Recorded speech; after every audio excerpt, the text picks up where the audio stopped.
أعوذ بالله من الشيطان الرجيم بسم الله الرحمن الرحيم মহান আল্লাহ রাব্বুল আলামিনের দরবারে অসংখ্য অগণিত শুকরিয়া জ্ঞাপন করছি যে মহান আল্লাহ রাব্বুল আলামিন আমাদের আজকের এই অনলাইন ক্লাসে অংশগ্রহণ করার তৌফিক দান করেছেন। আমরা সকলেই শুকরিয়া জ্ঞাপন করছি, আলহামদুলিল্লাহ। সুপ্রিয় শিক্ষার্থী, আমি রফিকুল ইসলাম ইকবাল, প্রভাষক, ইসলাম শিক্ষা বিভাগ, মাইলস্টোন কলেজ, উত্তর ঢাকা। সুপ্রিয় শিক্ষার্থী, আমরা আজকে আলোচনা করব প্রথম অধ্যায়ের পাঠ 4 নিয়ে। আমাদের আজকের আলোচ্য বিষয় তাওহীদ। পবিত্র কুরআনুল এবং হাদিসের দৃষ্টিভঙ্গির আলোকে তাওহীদ একটি গুরুত্বপূর্ণ একটি টপিকস, যার পরিষ্কার কনসেপ্ট না থাকলে একজন ব্যক্তি কখনোই প্রকৃত মুসলমান হতে পারবে না। এই জন্য আমাদের প্রত্যেকের ইসলামের বেসিক ফাউন্ডেশন এই তাওহীদ সম্পর্কে একটি কনসেপ্ট থাকতে হবে। তাহলেই আমরা সকলেই মহান আল্লাহ রাব্বুল আলামিনের স্যাটিসফ্যাকশন, সন্তুষ্টি অর্জন করতে পারব। সুপ্রিয় শিক্ষার্থী, প্রথমেই আসো তাওহীদ কি, what is the depend of, what is the meaning of তাওহীদ, what is the definition of তাওহীদ। তাওহীদ কি? ডিয়ার স্টুডেন্ট, ইউ নো, তোমরা জানো, তাওহীদ is Arabic word which means, যার শাব্দিক অর্থ মনোথিজম, একত্ববাদ। ইসলামিক শরিয়াতের পরিভাষায় আল্লাহ রাব্বুল আলামিনকে এক বা অদ্বিতীয় হিসাবে মনে প্রাণে বিশ্বাস করা এবং এইটার পর ডিপেন্ড করেই জীবনের প্রত্যেকটি সেক্টরে আল্লাহ পাক ব্যতীত অন্য কোনো শক্তির নিকট মাথা নত না করাই হলো মূলত তাওহীদ। সুপ্রিয় শিক্ষার্থী, তোমরা বোর্ডের দিকেও লক্ষ্য করেছ, বোর্ডে আমরা কিছু সাব পয়েন্ট লিখেছি। এই বেসিক সাব পয়েন্টসের উপর ডিপেন্ড করেই আমরা কিছু আলোচনা করব।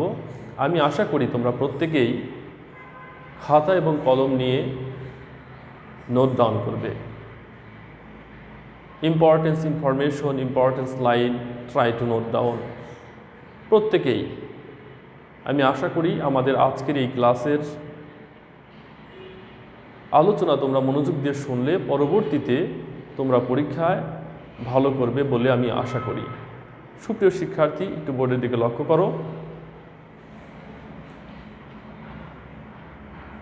গুরুত্ব, প্রভাব, কৃতজ্ঞতা প্রকাশ করা, আত্মসচেতন ও মর্যাদাবান করে, ঐক্য ভ্রাতৃত্ববোধ সৃষ্টি করে, ইবাদত ও সৎকর্মে উৎসাহিত করে, পরকালীন জীবনে সফলতা দান করে। সুপ্রিয় শিক্ষার্থী, তাওহীদের গুরুত্ব ইসলাম এবং কোরআন এবং হাদিস থেকে আমরা যতটুকু জ্ঞান অর্জন করেছি, তাওহীদের গুরুত্ব অপরিসীম। যে গুরুত্বের আলোচনা করে, ডিসক্রাইব করে আমরা কখনোই শেষ করতে পারবো না। তবু সংক্ষিপ্ত পরিসরে দু একটি কথা না বললেই নয়। তাওহীদের মূল কথা ছিল লা ইলাহা ইল্লাল্লাহ, লা ইলাহা ইল্লাল্লাহু মুহাম্মাদুর রাসূলুল্লাহ। এই লা ইলাহা ইল্লাল্লাহ, এই তাওহীদের দাওয়াত পৃথিবীর প্রত্যেকটি প্রফেট এবং মেসেঞ্জার, নবী এবং রাসূল মানুষকে দিয়েছিলেন। কিন্তু তৎকালীন সময়ের মানুষেরা প্রত্যেকটি নবীর সাথে এই তাওহীদের সত্যিকারের দাওয়াতে তারা বিরোধিতা করেছিলেন। আমরা অনেকেই এই লা ইলাহা ইল্লাল্লাহ এই কালেমার সঠিক এক্সপ্লানেশন, সঠিক ব্যাখ্যা আমরা অনেকেই জানি না। এই কনসেপ্টটা আমাদের সকলের কাছে পরিষ্কার নয়, যার কারণে আমরা ফকির মিসকিন যখন লা ইলাহা ইল্লাল্লাহ বলে দরজায় এসে কড়া নক করে, আমরা মনে করি লা ইলাহা ইল্লাল্লাহ এই কালেমার অর্থ হলো ভিক্ষা বৃত্তি করা, ভিক্ষা চাওয়া। এ ধরনের একটা মেন্টালিটি আমাদের অনেকের মধ্যেই গ্রো করেছে। কিন্তু লা ইলাহা ইল্লাল্লাহ এমন একটি বিপ্লবী কালেমা, যে কালেমাটা প্রত্যেকটি নবী এবং রাসূল তার স্বজাতির কাছে যখন ডিক্লারেশন দিয়েছেন, উপস্থাপন করেছেন, মানুষদেরকে এই লা ইলাহা ইল্লাল্লাহ আল্লাহর একত্ববাদের দিকে আহ্বান করেছেন, পৃথিবীর প্রত্যেকটি নবীকেই সেই জাতির মানুষেরা ফিজিক্যালি টর্চার করেছেন, মেন্টালি টর্চার করেছেন এবং সোশ্যাল রেস্ট্রিকশন দিয়ে এমনভাবে তাদের উপর অত্যাচার করেছে, ইতিহাস সে বিষয়ে আমাদেরকে পরিষ্কার ধারণা দিয়েছেন।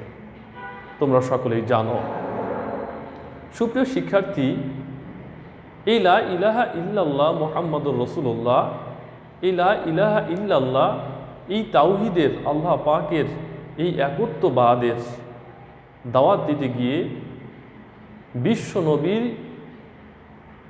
প্রফেট মুহাম্মদ সাল্লাল্লাহু আলাইহি ওয়াসাল্লাম এর মতো কোয়ালিফাইড পারসন, আরবের সবচেয়ে উচ্চাঙ্গের ব্যক্তিত্বপরায়ণ একজন নবী, সেই নবীকেও সেই সমাজের মানুষেরা সমাজ থেকে বয়কট করেছিলেন, সমাজ থেকে তাড়িয়ে দিয়েছিলেন।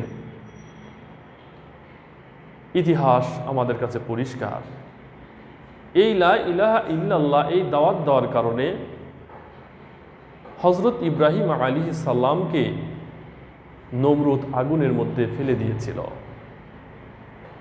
এখন কোশ্চেন হলো, লা ইলাহা ইল্লাল্লাহ এমন কি একটি বিপ্লবোত্তক কালিমা, এমন কি একটি সেন্টেন্স যেটা তৎকালীন সমাজের মানুষের কাছে বলার সাথে সাথে তারা মেনে নিতে পারে নাই, তারা নবীদেরকে পাকড়াও করেছেন। এখানে আমাদেরকে রিয়ালাইজ করতে হবে, এই ইলাহুন শব্দটির অর্থ বিভিন্ন তাফসিরে বিভিন্নভাবে এসেছে। তবে কিছু বিখ্যাত তাফসিরে লা ইলাহা ইল্লাল্লাহ এই ইলাহা শব্দটির 19টি অর্থে ব্যবহার করা হয়েছে। তার মধ্যে একটি হলো, ইলাহুন শব্দের অর্থ হুকুমকর্তা, আইনদাতা, বিধানদাতা, রিজিকদাতা। লা ইলাহা ইল্লাল্লাহ এই মানে আমরা অনেকেই শুধু বলি আল্লাহ ছাড়া কোনো ইলাহা নেই। এর আরেকটি অর্থ হলো, লা ইলাহা ইল্লাল্লাহ অর্থ হলো আল্লাহ ছাড়া কোনো হুকুমকর্তা নেই, আল্লাহ ছাড়া কোনো বিধানদাতা নেই, আল্লাহ ছাড়া কোনো আইনদাতা নেই। এটা মনে প্রাণে বিশ্বাস করতে হবে। এটি হলো ইসলামের একটি মৌলিক বিষয়। কিন্তু এই জায়গায় অনেকেই বিশ্বাস করতে পারেন নাই, নিজেদের জীবনে বাস্তবায়ন করতে পারেন নাই।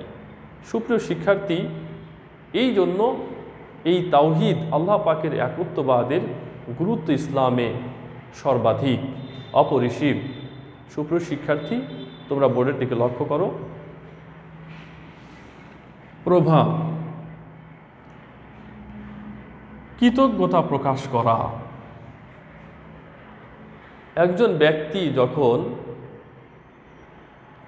এই তাওহীদের উপর ঈমান আনবে, নিজেকে তাওহীদের উপর প্রতিষ্ঠিত করবে, সেই ব্যক্তি সর্বপ্রথম অ্যাজ এ মুসলিম হিসাবে আল্লাহ রব্বুল আলমিনের প্রশংসা করবে যে রব্বুল আলমিন, আমরা সঠিকভাবে তোমার উপর ঈমান আনতে পেরেছি এবং তোমার নিয়ামতের শুকরিয়া আদায় করতে পেরেছি।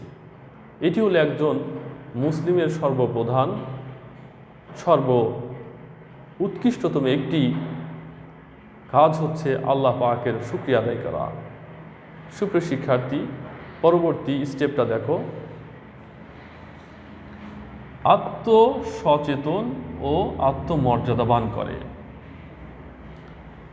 সুপ্রিয় শিক্ষার্থী, যে কথাটি আমি তোমাদের সাথে আলোচনা করছিলাম, একজন ব্যক্তি যখন লা ইলাহা ইল্লাল্লাহ এই কালেমা পড়েন, আল্লাহ রব্বুল আলমিনকে একত্ববাদ স্রষ্টা ইলাহা হিসাবে গ্রহণ করেন, সেই ব্যক্তি আর কখনো অন্য মানুষের কাছে, অন্য শক্তির কাছে, প্রকৃতি হোক, গ্রহ নক্ষত্র, দেব দেবী, পৃথিবীর যত শক্তি রয়েছে, কোনো শক্তির কাছে সে আর কখনোই মাথা নত করতে পারে না, প্রার্থনা করতে পারে না, সাহায্য সহযোগিতা চাইতে পারেন না।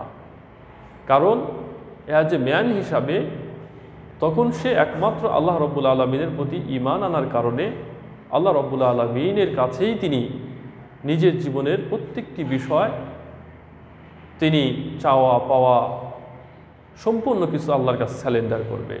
এটি হলো একজন মুমিন, একজন মুসলমানের অন্যতম একটি ক্যারেক্টারিস্টিক্স গ্রো করবে। এই জন্য তাওহীদের উপর বিশ্বাস আসার সাথে সাথে সে বিশ্বাস করবে আল্লাহ পাক সম্পর্কে। আল্লাহ কুরআনুল কারীমের ছোট্ট একটি সূরার মধ্যে কনসেপ্টটা ক্লিয়ার করেছেন। বিসমিল্লাহির রহমানির রহিম, কুল হুয়াল্লাহু আহাদ, আল্লাহ ইজ ওয়ান অ্যান্ড ওয়ানলি, আল্লাহ পাক হচ্ছেন একক। আল্লাহুস Samad,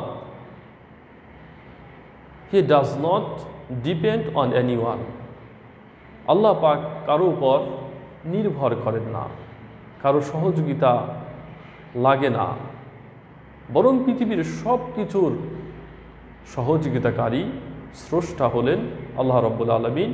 all are depend on him, আমরা সকলেই তার উপর ডিপেন্ড করি।